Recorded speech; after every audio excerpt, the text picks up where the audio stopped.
السلام علیکم ورحمۃ اللہ وبرکاتہ۔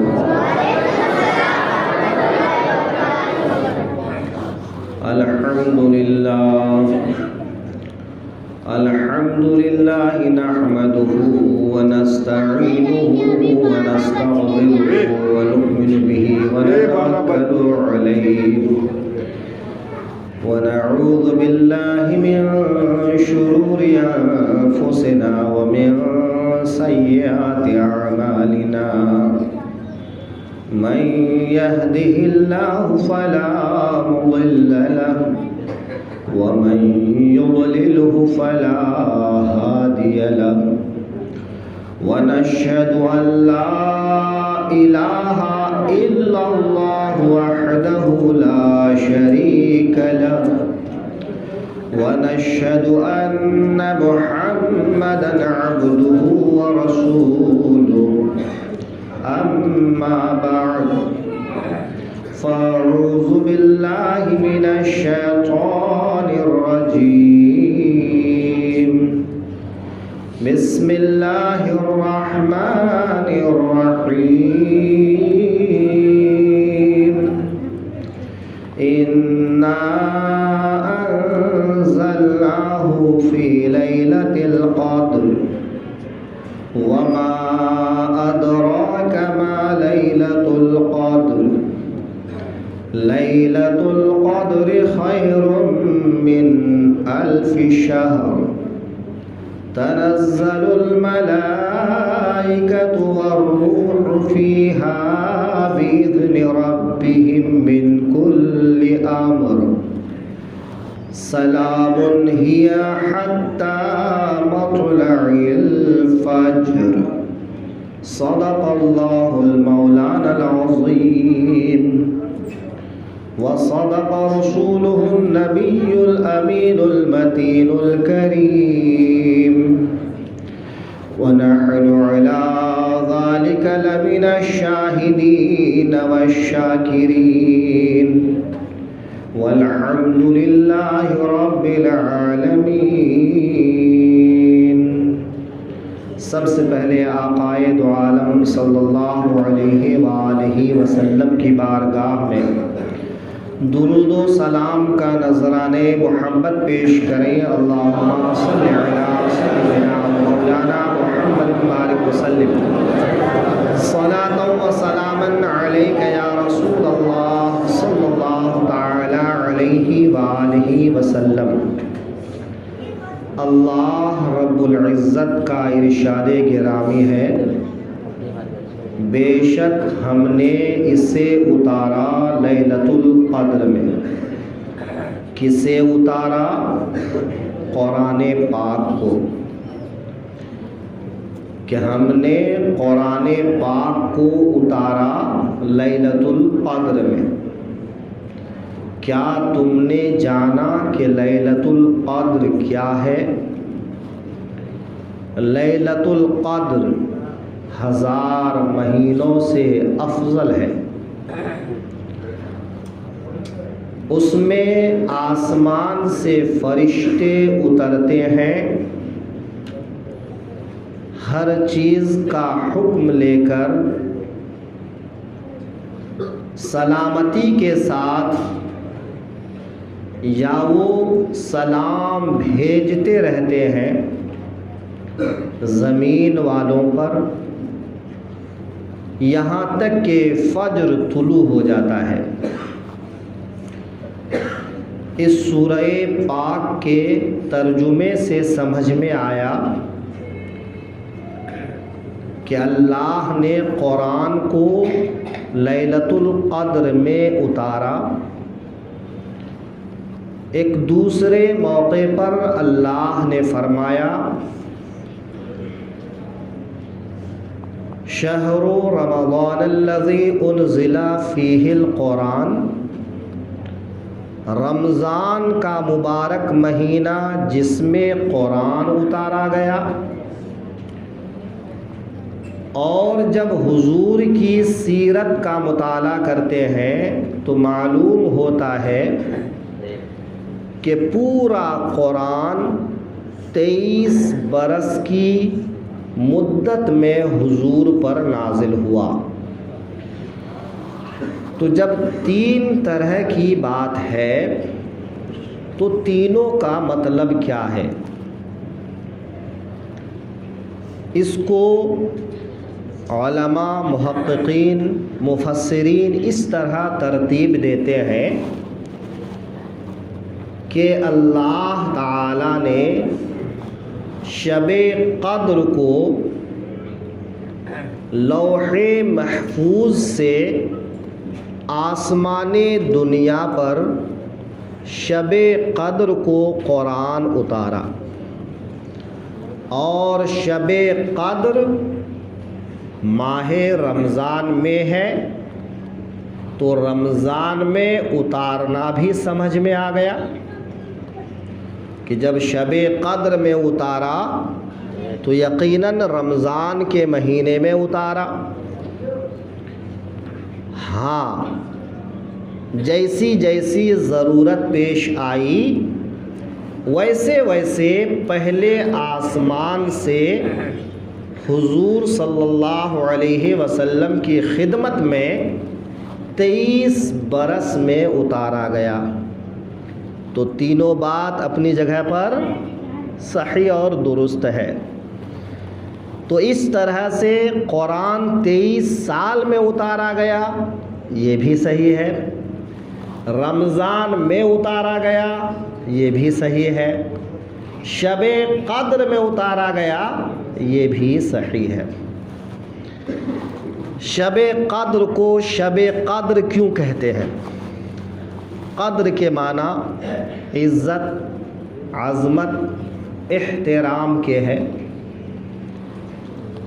آج کی رات بہت عزت والی رات ہے، احترام والی رات ہے، قدر والی رات ہے۔ آپ سنتے آئے کہ رمضان کا مہینہ بڑی قدر و منزلت والا مہینہ ہے، پھر رمضان کے مہینے میں یہ شب قدر بہت قدر و منزلت والی رات ہے۔ تو فضیلت پر فضیلت ہے اس رات کو۔ یا پھر قدر کے معنی تنگی کے بھی آتا ہے۔ اللہ تعالی اس رات نیکی کرنے والوں کو اتنا ثواب عطا فرماتا ہے کہ اس کے گناہ تنگ ہونے لگتے ہیں، کم ہونے لگتے ہیں۔ ان الحسنات یذہبن السیئات، کہ بے شک نیکیاں برائیوں کو مٹاتی ہے۔ تو جیسے جیسے عبادت کرتے ہیں اللہ ویسے ویسے گناہوں کو کم کرتا جاتا ہے۔ تو گناہ کم ہونا، گناہوں کا تنگ ہونا، تو اس لحاظ سے بھی شب قدر کا معنی صحیح اور درست ہے۔ شب قدر کی فضیلت کے سلسلے میں اللہ نے ارشاد فرمایا یہ 1000 مہینوں سے افضل ہے، 1000 مہینوں سے افضل ہے۔ ایک دن آقائے دو عالم صلی اللہ علیہ وسلم پچھلی امتوں کی نیکیوں کا، ان کی عمر کا ذکر فرما رہے تھے۔ صحابہ کرام کے سامنے کہ ان کی 100 سال، 1000 سال عمر ہوئی، انہوں نے 1000 سال تک اللہ کی عبادت کی۔ تو صحابہ کرام کو ان پر رشک آیا اور عرض کرنے لگے یا رسول اللہ، ہماری کل عمر تو 100 برس بھی نہیں ہوتی، بھئی بہت کم لوگ ہیں جو 100 سال پورا کرتے ہیں، تو ہم سے تو وہ 1000 گنا زیادہ عبادت کرنے والے لوگ ہو گئے۔ آقائے دو عالم صلی اللہ علیہ وسلم کو صحابہ کی اس بات کا احساس ہوا اور آپ خاموش رہے۔ اللہ رب العزت نے اپنے حبیب کو فوراً یہ وحی پہنچا دی کہ اے محبوب دو عالم صلی اللہ علیہ وسلم اپنے امتیوں سے کہیے کہ میں نے ان کو سال میں ایک رات عطا کیا ہے، اگر وہ اس رات عبادت کر لیں گے تو اللہ 1000 سال عبادت کرنے کا ثواب عطا فرمائے گا۔ اب زندگی میں یہ سال کتنی دفعہ آ جائے،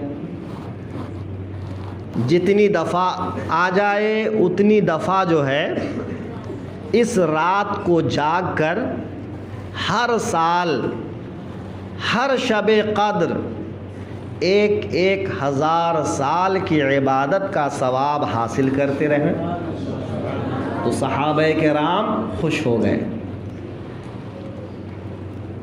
دوسری روایت یہ ہے کہ آقا علیہ الصلاۃ والسلام پہلی امتوں کا تذکرہ فرما رہے تھے تو خود آقا کریم صلی اللہ علیہ وسلم کو لگا کہ ان کی اتنی لمبی لمبی عمر تھی، انہوں نے اتنی لمبی لمبی عبادتیں کی، جبکہ میری امت کی عمر تو بہت کم ہے۔ تو حضور کو بڑا ملال ہوا۔ پھر جب اللہ کے حبیب کو کسی بات پر ملال آ جائے، آقائے دو عالم کا دل رنجیدہ ہو جائے، تو اللہ رب العزت اپنے محبوب کو غمگین کیسے دیکھتا؟ محبت کا یہی تقاضا ہے نا۔ اللہ سے بڑھ کر محبت فرمانے والا نہیں، اور محبوب دو عالم سے بڑھ کر کوئی ایسا نہیں جس سے محبت کی گئی ہو۔ تو اللہ نے اپنے حبیب سے جو محبت کی اس کی نظیر نہیں ملتی، اور اللہ کے حبیب نے جو اللہ سے محبت کی اس کی بھی مثال نہیں ملتی۔ یہ محبوب و محب کے درمیان ایک راز سربستہ ہے، وہ دل، وہ جذبہ، وہ خلوص انسان نہیں لا سکتا ہے۔ اللہ تعالی دل سے پاک ہے، جذبے سے پاک ہے، خلوص سے پاک ہے۔ چونکہ محبت جو ہوتی ہے وہ دل کے میلان کو کہتے ہیں، کہ دل کسی کی طرف جھک جائے اسی کا نام محبت ہے۔ لیکن اللہ رب العزت دل سے پاک ہے، میلان قلب سے پاک ہے، رافت القلب سے پاک ہے۔ تو علماء محققین نے یہ فرمایا ہے کہ یہاں پر سلب ماخذ کا معنی ہے، یعنی بغیر دل کے ایسی محبت جیسی اللہ کی شان کے لائق ہے۔ اللہ کی شان کیسی ہے؟ جس کو آج تک کسی زبان نے بیان کیا، نہ کسی قلم نے لکھا۔ کس کی زبان ہے، کس کے پاس قلم ہے جو اللہ کی شان کا حق ادا کر دے؟ اللہ نے اپنے حبیب کی جو شان بیان کی، ان کے حبیب کی شان کا حق ادا کر دے۔ ہے کوئی ایسا؟ بس محبوب و محب کے درمیان ایک راز ہے۔ اللہ نے اپنے حبیب سے محبت فرمایا جیسی اس کی شان کے لائق ہے، اور محبوب دو عالم نے اللہ سے محبت فرمایا جیسا محبوب دو عالم کی شان ہے۔ تو اللہ فرماتا ہے اے محبوب، آپ کو کسی بات پر ملال ہو اور میں اس موقع پر آپ کو رنجیدہ چھوڑ دوں، غمگین چھوڑ دوں، ہرگز ایسا نہیں ہوگا۔ جب میرے آقا کے دل کو اللہ نے رنجیدہ پایا کہ پچھلی امت کی عمر ان کی عبادتوں کو بیان کرتے ہوئے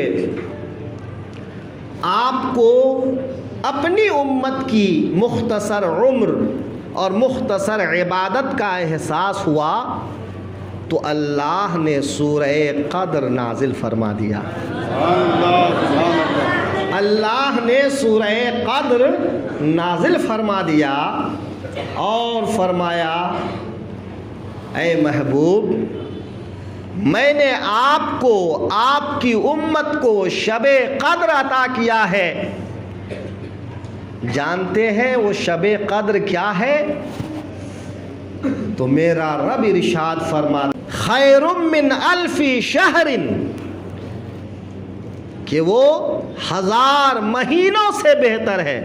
1000 رات بھی نہیں ہے نا، 1000 مہینوں سے بہتر ہے۔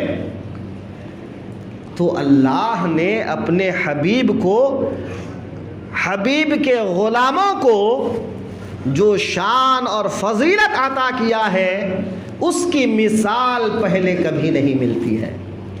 تو آج کی رات عبادت کی رات ہے، دعا کی رات ہے، توبہ کی رات ہے، بخشش چاہنے کی رات ہے۔ ایک روایت میں اور بھی اس طرح آیا ہے کہ بنی اسرائیل میں ایک شخص گزرے ہیں جن کا نام حضرت شمعون ہے۔ حضرت شمعون بنی اسرائیل میں ایک پیغمبر بھی ہیں۔ حضرت شمعون یہ کوئی اور ہیں؟ حضرت شمعون کے بارے میں آقائے دو عالم صلی اللہ علیہ وسلم نے ایک دن بیان فرمایا۔ حضرت شمعون کا واقعہ امام غزالی رحمۃ اللہ تعالی علیہ نے مکاشفۃ القلوب میں بھی بیان فرمایا ہے، اور اس واقعہ کو بہت تفصیل کے ساتھ فیضان سنت نامی کتاب، جو دعوت اسلامی کی درسیاتی کتاب ہے، یعنی وہ لوگ جو مسجد مسجد درس دیتے ہیں، اس درس کی جو کتاب ہے اس کتاب میں بڑی تفصیل کے ساتھ لکھا ہے۔ احادیث میں بھی ان کا ذکر مختصراً صحیح لیکن آیا ہے۔ تو بہت سی احادیث کو جمع کر کے مصنفین نے لگاتار واقعہ کو بیان کیا ہے۔ حضرت شمعون اللہ کی راہ میں دن میں جہاد کرتے، دن میں روزہ رکھتے اور رات کو قیام فرماتے، نفل ادا کرتے۔ تو دن بھر روزہ رکھ کر جہاد کرنا، رات بھر اللہ کے لیے کھڑے ہو کر عبادت کرنا۔ ان کے بارے میں کہا گیا ان کے گھوڑے کی نمدہ، گھوڑے کی نمدہ کہتے ہیں کہ گھوڑے کے اوپر بیٹھنے کے لیے جو ایک چیز رکھی جاتی ہے جس کو زین کہتے ہیں، زین کے نیچے ایک کپڑا بچھایا جاتا ہے یا چمڑا وغیرہ بچھایا جاتا ہے، پھر اس کے اوپر زین رکھا جاتا ہے اور زین کو کس دیا جاتا ہے، تو اس کو کہتے ہیں گھوڑے کی نمدہ یا پھر گھوڑے کا پسینہ۔ یہ بھی ذکر آیا ہے کہ وہ اس طرح سے اللہ کی راہ میں جہاد کرتے تھے کہ کبھی انہوں نے گھوڑے کی زین نہیں اتاری، گھوڑے کا نمدہ پسینے سے کبھی خشک نہیں ہوا، یا گھوڑے کے جسم سے پسینہ کبھی خشک نہیں ہوا۔ وہ اس طرح تسلسل کے ساتھ میں جہاد کرتے تھے۔ ایک رومی بادشاہ تھا جس کے پاس 5000 لشکر تھا، فوطا اس کا نام ہے۔ اس نے ایک شہر بسایا تھا جس کا نام عموزیہ یا عموریہ، عمودیہ جو بھی ہے۔ اس شہر میں اس نے ظلم کی انتہا کی، اور اللہ والے ہمیشہ ظلم کے خلاف جہاد کرتے ہیں۔ تو حضرت شمعون انسانوں کو انسان کا حق دلانے کے لیے، بنی اسرائیل کو ان کا حق دلانے کے لیے، اس رومی ظالم بادشاہ کے ظلم سے بچانے کے لیے جہاد کرتے تھے۔ تو دن میں روزہ رکھ کر جہاد کرتے تھے، اور رات میں قیام کرتے تھے، نوافل پڑھتے تھے، اور یہ 1-2 سال نہیں یا 1000 مہینے تک، 1000 مہینے تک انہوں نے ایسے ہی کی کہ 1000 مہینے تک انہوں نے جہاد کیا، روزہ رکھا، رات میں نوافل پڑھے، اللہ کی عبادت کی۔ 1000 مہینے کی عبادت کا حضور نے جب ذکر فرمایا تو صحابہ نے عرض کیا، یا حضور کو بیان فرماتے فرماتے خود اس بات کا ملال ہوا۔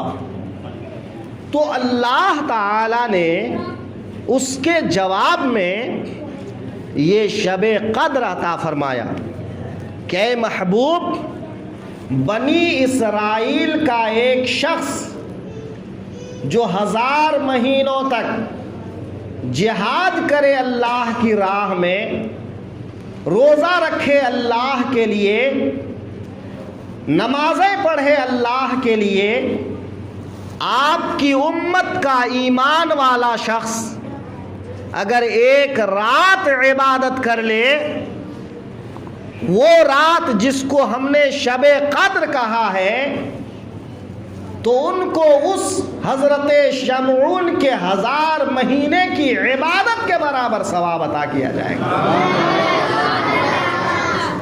حضرت شمعون بڑے طاقتور بہادر شخص تھے، رومی کبھی ان کو شکست نہیں دے سکے، ہر بار اللہ نے ان کو غلبہ عطا کیا۔ جب رومی عاجز آ گئے تو بادشاہ نے سازش کیا۔ یہ اللہ والوں کے خلاف سازش کوئی نئی بات نہیں ہے، اللہ والوں کے گھر میں ان کا دشمن بنانا، دشمن پیدا کرنا کوئی نئی بات نہیں ہے۔ دل کے ففولے جل اٹھے سینے کے داغ سے، اس گھر کو آگ لگی ہے گھر کے چراغ سے۔ اگر اپنا بھائی دشمن نہ ہو تو دنیا کچھ نہیں بگاڑ سکتی۔ آپ جب جب نقصان اٹھاتے ہیں تو اس نقصان میں آپ کا بھائی ہوتا ہے، آپ کا دوست ہوتا ہے، آپ کے گھر والے ہوتے ہیں، آپ کے ساتھ کام کرنے والے ہوتے ہیں، آپ کا اسٹاف ہوتا ہے۔ اگر اپنوں میں کوئی غدار نہ ہو تو اللہ والوں کو کوئی شکست نہیں دے سکتا ہے۔ حضرت شمعون کبھی شکست نہیں کھاتے تھے، تو رومی بادشاہ نے ان کی بیوی کو لالچ دیا، وہ ایک اللہ والے کی بیوی تھیں، یہ بات حقیقت ہے، وفادار تھی، نیک تھی، سب کچھ تھا، لیکن ایک بار لالچ میں آ گئی۔ لہذا ممکن ہے ایسا کہ کوئی بیوی وفادار ہو لیکن کسی کی لالچ بھری باتوں میں آ جائے، کسی کی سازش کا شکار بن جائے، کسی کے بہکاوے میں آ جائے۔ حضرت نوح علیہ السلام کی بیوی کا واقعہ قرآن میں موجود ہے، حضرت لوط علیہ السلام کی بیوی کا واقعہ قرآن میں موجود ہے۔ لہذا کسی اللہ والے کی بیوی اگر کسی کی سازش میں مبتلا ہو جائے تو اس سے ان کے اللہ والے ہونے میں کوئی فرق نہیں پڑتا ہے۔ ہر انسان اپنے اپنے اعمال کا جواب دہ ہے، کوئی کسی کے اعمال کا جواب دہ نہیں ہے۔ وہ خاتون بہکاوے میں آ گئی، اور سب سے بڑی چیز زر و جواہر، روپے پیسے، اچھے کپڑے، اچھے زیورات، یہ عورتوں کی کمزوری ہوتی ہے، یہ عورتوں کی بڑی کمزوری ہوتی ہے۔ تو اگر ان چیزوں کی لالچ دی گئی تو عورتیں فوراً بہک جاتی ہیں۔ لہٰذا ان کو ڈھیر سارا سونا دینے کا وعدہ کیا اور ایک موٹا رسہ دیا، کہا حضرت شمعون کو اس رسے سے رات میں سونے کے وقت باندھ دینا اور ہمارا لشکر آئے گا اٹھا کر لے جائے گا۔ بیوی نے ایسا ہی کیا۔ حضرت شمعون کی آنکھ کھلی اور انہوں نے اپنے جسم کو اس طرح سے زور لگایا تو رسیاں ٹوٹ گئیں۔ بیوی سے پوچھا مجھے کس نے باندھا تھا؟ تم رازدار ہو؟ کہ بیوی انسان کی سب سے بڑی رازدار ہوتی ہے۔ بتاؤ کس نے ایسا کیا میرے ساتھ میں؟ کہا میں نے آپ کو آزمانا چاہا، آپ کی طاقت کو آزمانا چاہا، اس لیے میں نے آپ کو اس طرح سے باندھ دیا تھا۔ پھر کچھ دنوں کے بعد، روایات کے مطابق 4 مہینے کے بعد، حضرت شمعون کو زنجیروں سے بیوی نے باندھ دیا۔ حضرت شمعون نے جب ہاتھ پیر جھٹکا تو زنجیر کی کڑیاں الگ ہو گئیں۔ اب رومی بادشاہ سمجھ گیا کہ ان کو رسے سے یا زنجیروں سے قید نہیں کیا جا سکتا، تو ان کی بیوی سے کہا تم ان سے پوچھو کہ وہ کس چیز کو توڑنے کی طاقت نہیں رکھتا ہے۔ اس لیے بہت سی باتیں ایسی ہوتی ہیں جو چھپائی جاتی ہیں۔ آپ سمجھتے ہیں ہمارا دوست ہے، آپ دوست جان کر بول دیتے ہیں، جس کو آپ پچا نہیں سکے وہ دوست کیا پچائے گا؟ آپ چھپا نہیں سکے تو دوست کیا چھپائے گا؟ اس کا بھی تو کوئی دوست ہوگا۔ شیخ سعدی رحمۃ اللہ علیہ لکھتے ہیں اگر کوئی انسان تمہارے سامنے کسی کی برائی کر رہا ہے تو سمجھ جانا وہ آدمی تمہاری برائی بھی کسی اور کے پاس کرتا ہوگا، تو ایسے آدمی کو منہ پر منع کر دینا کہ اگر کوئی کسی کی برائی تمہارے سامنے کرتا ہے تو سمجھ جانا یہ کہیں نہ کہیں تمہاری برائی ضرور کرے گا۔ جس کو بات پچانے کی عادت نہیں ہے وہ کہیں نہیں پچائے گا، وہ لگائی بجھائی کرے گا۔ لہذا اپنے راز اپنے سینے میں دفن رکھیے۔ کچھ باتیں زندگی کی ایسی ہوتی ہیں جن کو چھپانا ہوتا ہے، اور ان کو چھپانے کے لیے خود اپنا سینہ سب سے گہری قبر ہے، اسے دفن کر دیجئے۔ حتیٰ کہ نہ اولاد کو بتائیے، نہ بیوی کو بتائیے، نہ کسی اور کو بتائیے۔ یہاں پر ایک بات یاد آ گئی، حضرت زین العابدین امام حسین کے صاحبزادے ہیں، جنہوں نے کربلا کا وہ خونی منظر اپنے نگاہوں سے دیکھا، اپنے خاندان کو کٹتے دیکھا، انہوں نے پھر زندگی بھر کبھی اپنے چہرے پر ہنسی نہیں لائی، کبھی نہیں ہنسے وہ۔ کہا جو میں نے کربلا میں دیکھا ہے، کیا اس کے بعد مجھ سے ہنسنے کی امید کرتے ہو؟ حضرت زین العابدین کا جب انتقال ہوا، غسل دینے والے نے غسل دیا تو پیٹھ پہ گٹھے بندھے ہوئے، گٹھے ابھرے ہوئے تھے، پیٹھ پہ جگہ جگہ گوشت گٹھا بن گیا تھا۔ غسل دینے کے بعد غسل دینے والے نے پوچھا ان کے صاحبزادے سے کہ آپ کے والد کی پیٹھ میں یہ گٹھے کیسے آئے؟ تو انہوں نے کہا رات کو میرے باپ کچھ کھانے پینے کا سامان اپنی پیٹھ پر لاد کر لے جایا کرتے تھے اور کسی کے گھر پہنچایا کرتے تھے، اناج کی بوریاں اپنی پیٹھ پر لادتے تھے اور کسی کے گھر پہنچایا کرتے تھے۔ میں نے کئی بار کہا ابا مجھے دے دیجئے، میں پہنچا آتا ہوں۔ تو انہوں نے جواب دیا اگر میں نے تم کو یہ اناج کی بوری دی تو اس آدمی کا نام بھی بتانا ہوگا جس کے گھر یہ بوری پہنچانا ہے، تو جس کو میں نے راز رکھا ہے وہ راز نہ رہے گا۔ میں کس کی مدد کر رہا ہوں وہ کھل جائے گا، اور میں ہی نہیں چاہتا کہ میری زندگی میں یہ راز کھل جائے۔ اسی کو حدیث پاک میں میرے آقا فرماتے ہیں داہنے ہاتھ سے صدقہ کرو کہ بائیں ہاتھ کو خبر نہ ہو، اعلان کروا کے نام نمود کروا کے مت دو، چپ چاپ دے دو، جنہیں دینا ہے خاموشی کے ساتھ دے دو۔ کچھ صدقے ہیں جو اعلان کر کے دینا چاہیے، جیسے زکوٰۃ ہے، آپ صاحب نصاب ہیں، زکوٰۃ کھلم کھلا ادا کیجئے تاکہ لوگ یہ نہ کہیں کہ مالدار آدمی ہے مگر زکوٰۃ نہیں دیتا، تو آپ زکوٰۃ دکھا کر دیجئے۔ لیکن نفلی صدقات بند مٹھی دیجئے، پھر کسی کو خبر نہ ہو۔ تو راز چھپانا یہ بڑی بات ہے۔ حضرت شمعون نے اپنا وہ راز بیوی کو بتا دیا کہ کون سی چیز ہے جس کو میں توڑ نہیں سکتا۔ انہوں نے کہا میرے کچھ گیسو ہیں، بال ہیں جو بہت لمبے لمبے ہیں،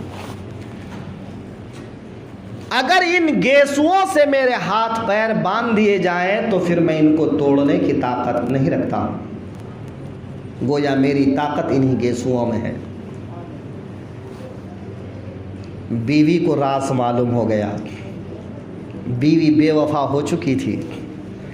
جیسے ہی حضرت شمعون سوئے اس نے بالوں سے ہاتھ پیر باندھ دیے اور بادشاہ کے پاس خبر بھیج دی۔ حضرت شمعون بیدار ہوئے تو اپنا ہاتھ پاؤں بندھا ہوا پایا، تو حضرت شمعون نے بیوی سے پوچھا کہ کیوں کیا تم نے؟ کہا بس دنیا کی لالچ نے اندھا کیا، اور بیوی نے دنیا کے مال و متاع کے لیے اپنے نیک شریک حیات اپنے سرتاج کو دشمنوں کے حوالے کر دیا۔ اس لیے راز چھپانا بھی ضروری ہے۔ بیوی بھروسے کے قابل ہے، اس پر بھروسہ کرنا چاہیے، لیکن کچھ باتیں اگر آپ کو لگتی ہیں کہ ان باتوں کو وہ راز نہیں رکھ سکے گی تو ان سے بھی چھپائیے۔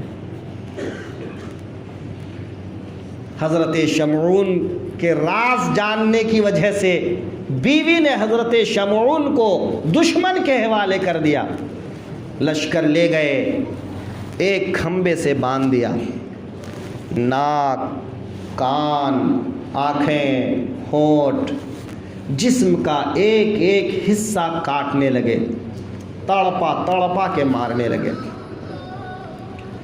یہ ایک ذلت کی موت تھی، بڑی تکلیف کی موت تھی۔ اللہ والے مرنے سے نہیں ڈرتے، وہ تو اللہ کی راہ میں مرنا اپنے لیے باعث ثواب اور باعث فخر سمجھتے ہیں، لیکن اس طرح سے مر جانا یہ ان کے لیے رسوائی اور ذلت کی بات تھی۔ انہوں نے کہا پروردگار تو ہی حافظ ہے، ناصر ہے، اے میرے رب میری مدد فرما کہ اس ذلت کی موت سے میری حفاظت فرما۔ اللہ نے ندا کی، اے شمعون اپنے جسم کو حرکت دیجئے۔ حضرت شمعون نے جسم کو حرکت دی تو کھمبا ٹوٹ گیا، اور ایک ہی کھمبے کے اوپر پوری چھت تھی۔ بادشاہ اور اس کی ساری فوج جو اسی چھت کے اندر تھی، سب کے سب اس میں دب کر مر گئے۔ حضرت شمعون کو اللہ نے ایسی طاقت دی کہ ایک حرکت سے کھمبا ٹوٹا، چھت گری، اور سب کے سب ظالم اور کافر وہی فنا ہو گئے، ختم ہو گئے۔ حضرت شمعون کا واقعہ جب میرے آقا نے بیان فرمایا تو دل رنجیدہ ہو گیا۔ میری امت تو 60 سال بھی مشکل سے جیتی ہے، اس میں بھی کچھ نادانی کے دن گزر جاتے ہیں، کچھ لاپرواہی کے گزر جاتے ہیں، نماز فرض ہونے کے بعد بھی نماز نہیں پڑھتے، روزہ فرض ہونے کے بعد بھی روزہ نہیں رکھتے، گناہ میں مبتلا رہتے ہیں۔ میرے آقا ارشاد فرماتے ہیں، اے لوگو میری دعائیں میری امت کے گنہگاروں کے لیے ہے، کہ میں جو اللہ سے گریہ زاری کرتا ہوں، ورنہ اللہ نے تو اپنے حبیب کو معصوم بنایا تھا، رات رات بھر عبادت کرتے تھے، یہاں تک کہ پاؤں میں سوجن آ جاتی تھی، پاؤں میں ورم آ جاتا تھا۔ کس لیے اتنی عبادت کرتے تھے؟ ہم گنہگاروں کے لیے۔ میرے آقا فرماتے ہیں کہ میری دعائیں میری امت کے کبیرہ گناہ کرنے والوں کے لیے ہے۔ اس محبوب کی بارگاہ میں زیادہ سے زیادہ درود بھیجا کریے، نماز پڑھ کر ان کی آنکھوں کو ٹھنڈک پہنچایا کیجیے، محبوب کو محبوب کی سنتوں کو اپنائیے۔ آقائے دو عالم صلی اللہ علیہ وسلم نے جب یہ بیان فرمایا تو دل رنجیدہ ہوا، اور ادھر محبوب کا دل رنجیدہ ہوا کہ اللہ کی رحمت کو جوش آیا۔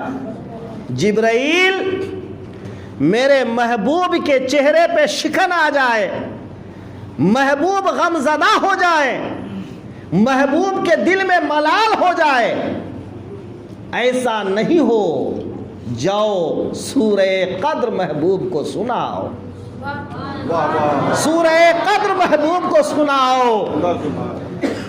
آقا دو عالم کی بارگاہ میں سورہ قدر لے کر حضرت جبریل حاضر ہو گئے اور بتایا، یا رسول اللہ، اللہ نے آپ کی امت کو ایک ایسی رات عطا کی ہے جو 1000 مہینوں سے بھی افضل ہے۔ آج کی رات بڑی برکت والی رات ہے۔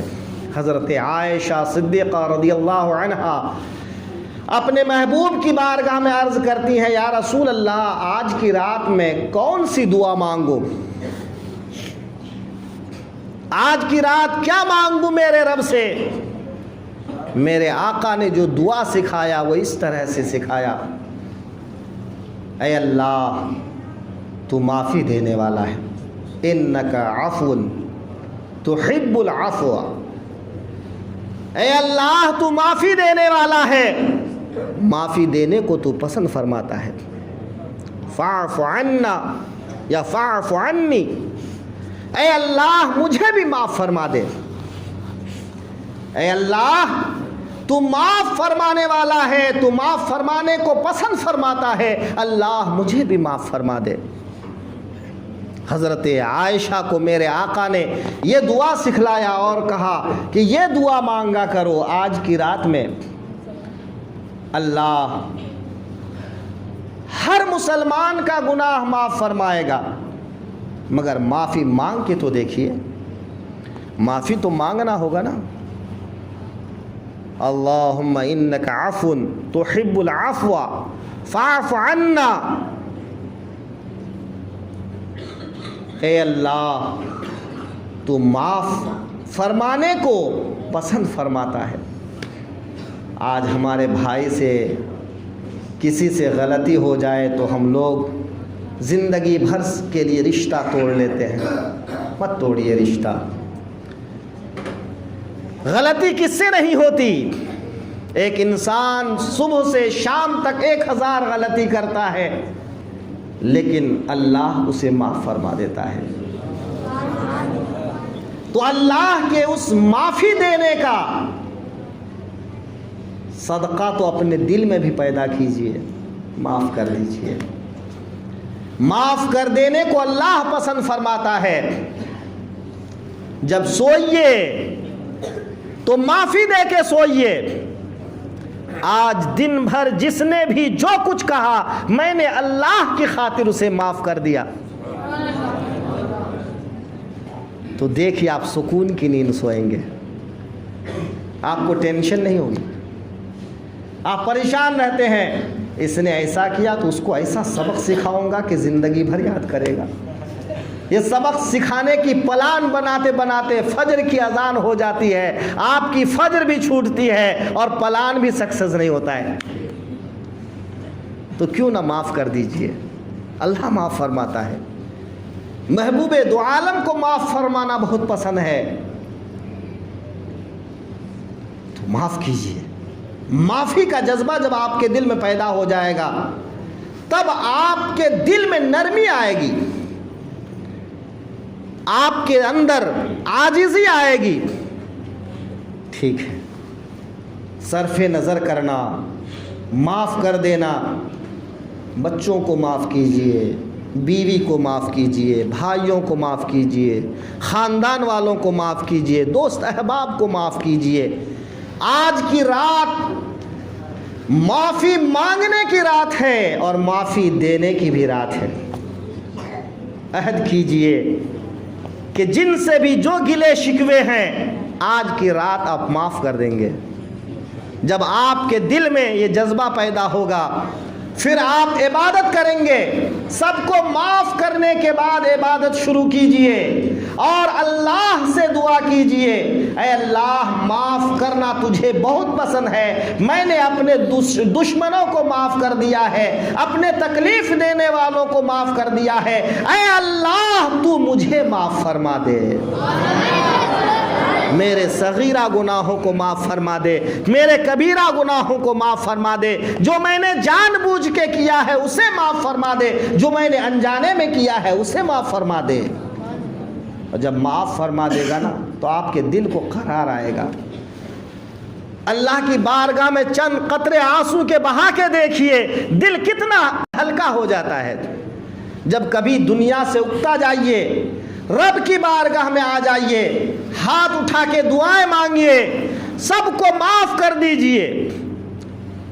اپنی خواہشات اپنی جگہ, اللہ کی قدرت اپنی جگہ.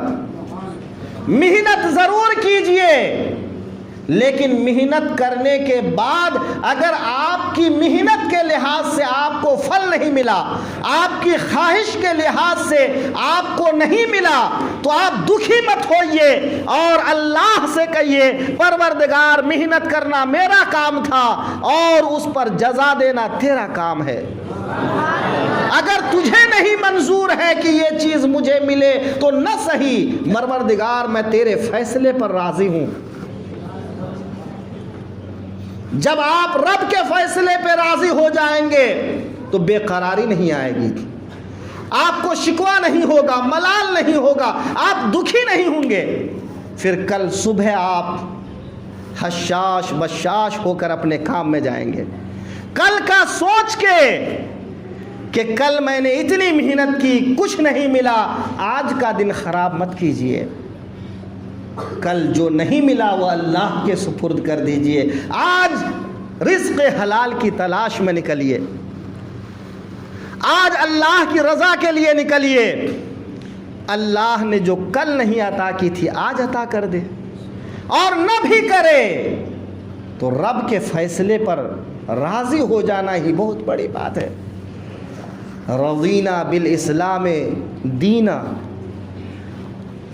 ہم دین اسلام سے راضی ہو گئے اس لیے کہ یہ دین سچا دین ہے۔ رب سے راضی ہو گئے کہ وہ رب ہے، دین سے راضی ہو گئے کہ دین ہے، محمد مصطفیٰ صلی اللہ علیہ وسلم سے راضی ہو گئے کہ وہ اللہ کے رسول ہیں، ہے نا؟ تو جب آپ اس طرح سے زندگی کا معمول بنائیں گے تو آپ کی زندگی پرسکون گزرے گی۔ پریشانیاں تو آتی جاتی رہتی ہیں۔ اللہ نے قرآن پاک میں ارشاد فرمایا، اے لوگو ہم تم کو آزمائیں گے، کبھی بھوک کے ذریعے سے، کبھی اولاد کی کمی کے ذریعے سے، کبھی مال کی کمی کے ذریعے سے، کبھی دشمنوں کے خوف کے ذریعے سے۔ تو مسلمان ہو کر آزمائش میں مبتلا نہ ہو، ایسا تو ہو ہی نہیں سکتا ہے۔ لیکن یاد رکھیے آزمائش کے دن بھی کٹ جاتے ہیں، آزمائش کے دن کٹ جاتے ہیں، بس دل کو مضبوط رکھیے اور رب سے راضی رہیے، اور جو کچھ آپ طلب کرتے ہیں نہ ملے تو رب کی قدرت کے حوالے کر کے سو جائیے، اچھی نیند بھی آئے گی اور آپ اگلے دن اچھے کام بھی کریں گے، پھر اللہ آپ سے راضی ہوگا تو نہ جانے آپ کو کیا عطا فرما دے گا، وہ آپ سوچ بھی نہیں سکتے۔ تو آج کی رات معافی مانگنے کی بھی رات ہے اور معافی دینے کی بھی رات ہے۔ معافی دیجئے جن کی طرف سے آپ کو تکلیف پہنچی ہے، اگر ہو سکے تو مل کے ان سے کہیے میرے خطا معاف کرو، غلطیاں معاف کر دو، ان سے آگے بڑھ کے سلام کیجئے۔ حضرت عمر اور حضرت حسن رضی اللہ عنہ سے کسی بات میں کچھ نا اتفاقی ہو گئی، ایک دن گزرے، 2 دن گزرے، ایک دم بات چیت بند۔ اور میرے آقا کی حدیث ہے کہ ایک مسلمان دوسرے مسلمان سے 3 دن سے زیادہ ناراض نہ رہے، سلام کلام ترک نہ کرے۔ تیسرا دن ہے، حضرت حسن اپنے گھر سے نکلے، حضرت عمر اپنے گھر سے نکلے، راستے میں ملاقات ہوئی دونوں کی۔ کہا حسن کہاں جا رہے ہیں؟ کہا میں آپ کے گھر جا رہا تھا۔ حضرت حسن نے پوچھا عمر آپ کہاں جا رہے ہیں؟ کہ میں آپ کے گھر جا رہا تھا۔ حضرت حسن فرماتے ہیں میں آپ کے گھر جا کر معافی مانگنا چاہتا تھا۔ حضرت عمر فرماتے ہیں میں آپ کے گھر جا کر معافی مانگنا چاہ رہا تھا۔ تو اللہ کے لیے معاف کرنا سیکھیے، محبوب دو عالم کے لیے معاف کرنا سیکھیے، پھر دیکھیے آپ کے دل کو کس طرح قرار آتا ہے۔ اللہم انک عفو تحب العفو فاعف عنا یا کریم، اے کرم فرمانے والے، بخشش فرمانے والے، ہم کو معاف فرما دے، یہ دعا مانگیے۔ حضرت فقیہ ابو اللیث فرماتے ہیں کہ آج کی رات یعنی شب قدر کو 2 رکعت سے لے کر 100 رکعت تک، 2 رکعت سے لے کر 100 رکعت تک، یا 2 رکعت سے لے کر 1000 رکعت تک نوافل پڑھنا چاہیے، جتنی گنجائش ہو، کہ اگر آپ کو جتنی مہلت ملتی ہے، اللہ جتنی توفیق دیتا ہے، آپ اتنی جو ہے اللہ کی بارگاہ میں نوافل پڑھ کے اللہ سے معافی مانگیے۔ پہلی رکعت میں سورہ فاتحہ اور اس کے بعد انا انزلناہ فی لیلۃ القدر، اگر یہ سورت یاد ہے تو یہ سورت پڑھیے، اور پھر 3 مرتبہ قل هو اللہ احد دوسری رکعت میں پڑھیے، اور اس طرح اپنی نوافل پڑھتے رہیے۔ ایک روایت کے مطابق جو 7 مرتبہ اس سورت کو پڑھے گا، اللہ تبارک و تعالی کو ہر بلا سے محفوظ رکھے گا۔ 7 مرتبہ سورہ قدر کی تلاوت کرنے والا اللہ کے اذن سے، حکم سے ہر گناہ سے محفوظ رہے گا، ہر بلا سے محفوظ رہے گا، ہر تکلیف سے محفوظ رہے گا۔ یاد ہو تو پڑھ لیجئے، ہے نا؟ ہمارے ساتھ ایک بار پڑھ لیجیے، انا انزلناہ فی لیلۃ القدر وما ادراک ما لیلۃ القدر لیلۃ القدر خیر من الف شہر تنزل الملائکۃ والروح فیہا بإذن ربهم من کل امر سلام سلام ہی حتی مطلع الفجر۔ اللہ فرماتا ہے اس رات سلامتیوں والے فرشتے اترتے ہیں اور سلام بھیجتے رہتے ہیں۔ اے اللہ کے دیوانوں کہاں ہو؟ جو آدمی بھی نماز پڑھ رہا ہوتا ہے، قرآن پڑھ رہا ہوتا ہے، درود پڑھ رہا ہوتا ہے، فرشتے ان کو سلام کہتے ہیں۔ اللہ کی رحمت کے فرشتے ڈھونڈتے ہیں، ایسی رات آپ کو کہاں ملے گی؟ اس میں روح الامین آتے ہیں، فرشتے آتے ہیں اور ڈھونڈتے ہیں کہ کہاں ہے کوئی بخشش چاہنے والا جو اسے بخش دیا جائے، معافی چاہنے والا کہ اسے معاف کر دیا جائے، رزق مانگنے والا کہ اس کو رزق دیا جائے، اولاد مانگنے والا کہ اس کو اولاد دیا جائے۔